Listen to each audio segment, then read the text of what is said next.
Calls are now mounting for the resignation of Nairobi Governor Johnson Sakaja's County Executive Committee member for Talent, Skills Development and Care, Rosemary Kariuki, over her husband's involvement in a protracted land dispute in South B, Nairobi, which official records at City Hall show it belongs to the public and was earmarked for public Makuti market. Rosemary is the wife to Kiambu Town Member of Parliament John Machua and daughter to the late socialist politician Josiah Mwangi, popularly referred to as J.M. Kariuki. South B is in Madaraka constituency where Machua tried his hand at capturing the Makadara parliamentary seat on a KANU ticket in 1992.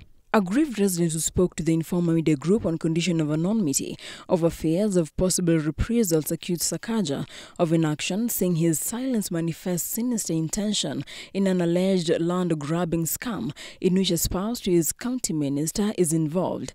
Hence, they call for the resignation of Rosemary, adding that she has failed to protect the public property of Nairobians.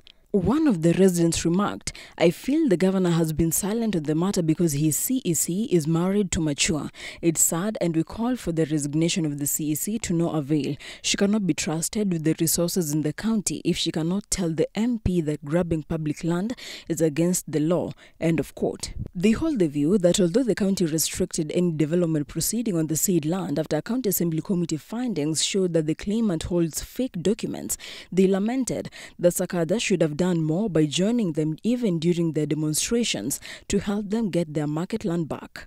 At the time when the matter first came to light about the said land grabbing in 2022, Rosemary, Machua's wife, was serving as the one in charge of markets under the docket of County Executive Committee member for Hustler and Business Opportunities, but has since been moved to a different sector.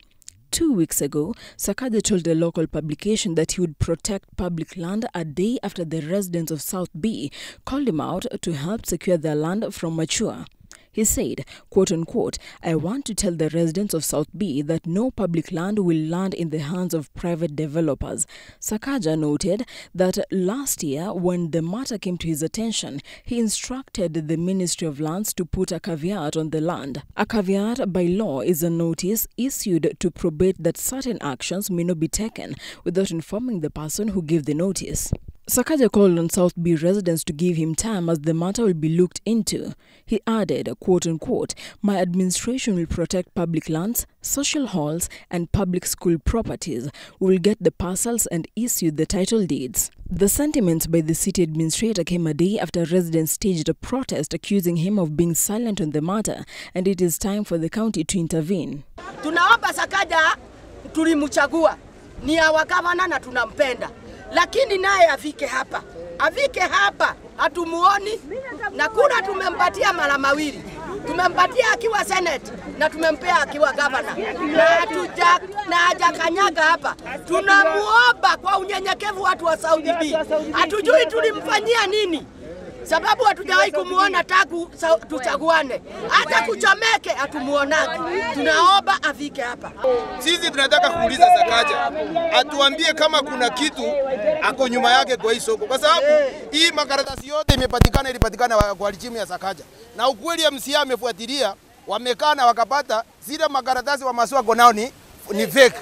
Sasa tunauliza kama makaratasi ni fake, Sakaja ndio gavana wetu, kwa nini azingilie maneno mara moja? Tuaje kupelekwa tena kotini? Wamazo sasa anakimbia hizo kodo za kotini, anajaribu kupai time. Sisi tunataka soko. The residents stated that since being elected into office, Sakaja left them on their own and has never stepped in the area, even when they needed him the most, like during the fight for their market land being grabbed. Tunachagua kiongozi wa county aweze kutuongoza, lakini instead ametuachilia. Sina aibu kusema governor, umetuachilia na umetuachilia kabisa. The issue has been on the radar of the DCI, who last year wrote to the county probing fraudulent transfer of the land. DCI officers drawn from the land fraud unit have been investigating to establish how the public land was transferred to Machua. A letter from the Nairobi County government and seen by us confirmed the land belongs to the public. The County Assembly Planning Committee approved the cancellation of the title deed bearing Machua's name. In October 2023, the Nairobi City County Assembly Committee on Planning tabled a report to ensure that Nairobi South residents have their Makuti Market land, approving the cancellation of the title deed of a private developer who had grabbed the land. Documents presented to the committee by the Urban Planning and Built Environment CEC were proven to be fake.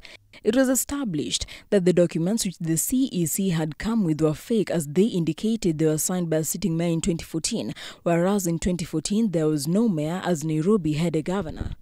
The documents indicated that the land was acquired illegally and the title needed to read Nairobi City County. Committee's chairman Alvin Oland said, quote-unquote, "We have reached an agreement with the executive that the title deed of the private developer should be immediately revoked and the land should be returned to the residents of South B," end of quote. We found out that we called the CEC, the CECs and the Chief Officer Lands and the valuer, and we found that all the documents they brought before the committee, they were forgery.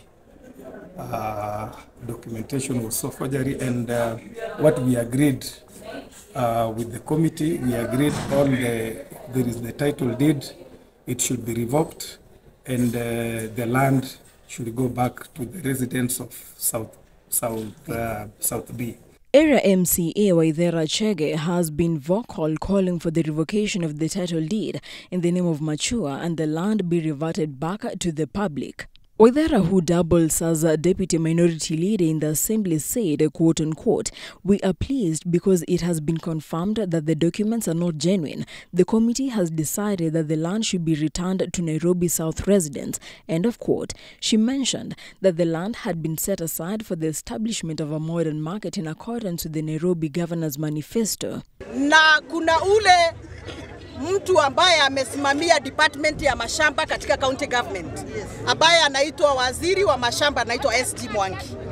ST Mwangi akakuja kutoa ushuhuda katika bunge na akasema ya kwamba yeye hajui Machua, anajua shamba ni ya mwananchi wa South B. Na ndio maana nasema kama custodian wa title deed ana confirm ya kwamba hii shamba ni ya mwananchi, sisi hatutaruhusu mtu yeyote ajenge hii shamba. Hii shamba itajengwa tu soko kusaidia wananchi wa South B. Documents seen by the Informa Media Group indicate that on December 4th, 2018, the land LR number 209/12612 was transferred to a private developer, John Machua Waithaka, currently an MP in Kiambu County, but Nairobi County has never approved constructions to take place on the land. The 0.7131 acres, slightly below an acre, which is an open space, was set aside by the then County Council for Public Commercial Use. A council representing the residents moved to court to file a preliminary objection to the case being heard by the magistrate, as the land value indicates the land is worth 200 million shillings. Hence, the magistrate lacks the jurisdiction to hear the matter. The land remains unoccupied up to date, and South B residents have staged multiple peaceful protests trying to reclaim back the land. On her part, Waithera alleged that a cabal of shadowy people was using former members of parliament in Nairobi County to organize and cause violence in their ward over the land, and added she has since informed the police. Waithera called upon the Inspector General of Police, Javed Koome, to withdraw police officers manning the contested land. Mimi nataka kuuliza IG Koome, interest ya polisi katika hii soko ni nini? Last time kulikuwa hapa na OCS na OCPD, wakaleta court order fake kwa sababu mwaka iko na miezi ngapi? 12. Court order ambayo imeandikwa ati ni mwezi wa 20. Wewe ushaisikia mwezi wa 20? Polisi wote ambao watapatikana hapa, mimi nitapeleka kesi ya IPOA kwa sababu lazima wachukuliwe hatua.